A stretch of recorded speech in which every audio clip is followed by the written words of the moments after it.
কাল চাঁদপুর যাচ্ছেন প্রধানমন্ত্রী তারেক রহমান। খাল খনন কার্যক্রম উদ্বোধন, জনসভা সহ বেশ কিছু কর্মসূচি রয়েছে তার। দলীয় প্রধানের সফর ঘিরে উচ্ছ্বসিত বিএনপির জেলা পর্যায়ের নেতাকর্মীরা। প্রধানমন্ত্রী সফর ঘিরে প্রস্তুতি চূড়ান্ত করছে প্রশাসন। জোরদার করা হয়েছে নিরাপত্তা ব্যবস্থা। আরও জানাতে চাঁদপুর থেকে যুক্ত হচ্ছেন সহকর্মী মনিরুজ্জামান বাবলু। বাবলু, কাল চাঁদপুর যাচ্ছেন প্রধানমন্ত্রী তারেক রহমান। খাল খনন সহ নানা কর্মসূচিতে অংশ নেবেন তিনি।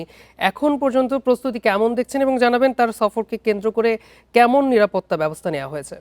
পদ্মা মেঘনা ডাকাতিয়ার মিলনস্থল এই চাঁদপুরে। এখানে 22 বছর পর তারেক রহমানের আগমন ঘটবে। এতে নেতাকর্মীদের মাঝে ব্যাপক উচ্ছ্বাস, উদ্দীপনা রয়েছে, প্রত্যাশা রয়েছে। আমি এখন এই মুহূর্তে রয়েছি চাঁদপুর সরকারি কলেজ মাঠে, যেখানে তিনি আগামীকাল দুপুরে জনসভার বক্তব্য রাখবেন এবং ফ্যামিলি কার্ড বিতরণ করবেন। এখান থেকে প্রায় 22 জেলার ফ্যামিলি কার্ড বিতরণ করা হবে, উদ্বোধন করা হবে বলে জানিয়েছেন জেলা প্রশাসক আহমেদ জিয়াউর রহমান।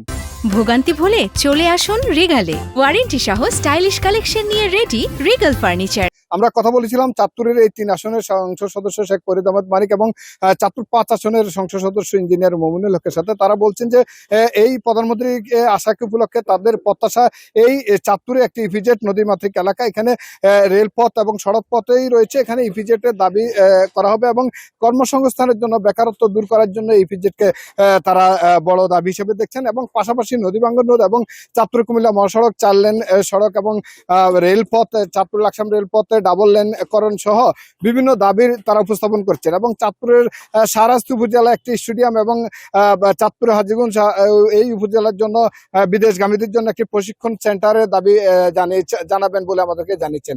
নেতাকর্মীদের উচ্ছ্বাস এবং আজকের যে আগামীকালকের এই যে 2টি খাল উদ্বোধন এবং পাশাপাশি যে জনসভা, সবকিছুরই প্রস্তুতি জোরে সোরে করা হচ্ছে। এখন প্রায় প্রস্তুতি শেষের পথে। আমি যে মাটিতে রয়েছি, যে চাঁদপুরের যে সরকারি কলেজ মাঠে, এখানে প্যান্ডেলের কাজ চলছে। আমরা দেখতে পাচ্ছি এখানে আইন শৃঙ্খলা বাহিনীর নিরাপত্তার কথাটি যেমনটি বলেছেন, আইন শৃঙ্খলা বাহিনীর এখানে সর্বোচ্চ জোরদার ব্যবস্থা রয়েছে। আমরা সকাল থেকে দেখেছি এসএসএফ সহ যে র্যাব, সেনাবাহিনী সহ প্রশাসনের যত স্তর রয়েছে, সব স্তরের ব্যবস্থাই কিন্তু এখানে রয়েছে। প্রশাসনের এই নিরাপত্তার ব্যবস্থার মধ্যে দিয়েই কিন্তু নেতাকর্মীদের উচ্ছ্বাস কিন্তু ব্যাপক রয়েছে। তবে এবার ব্যতিক্রমী যেটি ঘটেছে, নেতাকর্মীদের এই ব্যানার পেস্টুন নিয়ে কোথাও লাগানো সাঁটানো যাবে না বলে নির্দেশনা দেওয়া হয়েছে এবং সেটি বহাল রয়েছে। একমাত্র স্টেজ এবং 2-3টি গেট ছাড়া কোথাও কোনো ব্যানার পেস্টুন নেই চাঁদপুরে। ব্যতিক্রম এই পরিবেশটি ধারণ করা হয়েছে। এবং চাঁদপুর কুমিল্লা মহাসড়কে নেতাকর্মীদের বিভিন্ন স্থানে, আমরা জানি যে চাঁদপুরের ওয়ারুকি বাজার থেকে একেবারে চাঁদপুর পর্যন্ত সড়কের বিভিন্ন স্থানে এই তারেক রহমানকে অভ্যর্থনা জানাবেন, শুভেচ্ছা জানাবেন এবং বিদায় বেলাও অভ্যর্থনা জানাবেন। চাঁদপুর থেকে আমার কাছে এই ছিল তারেক রহমানের আগমনকে ঘিরে সর্বশেষ। চাঁদপুর থেকে জানাচ্ছিলেন আমাদের সহকর্মী।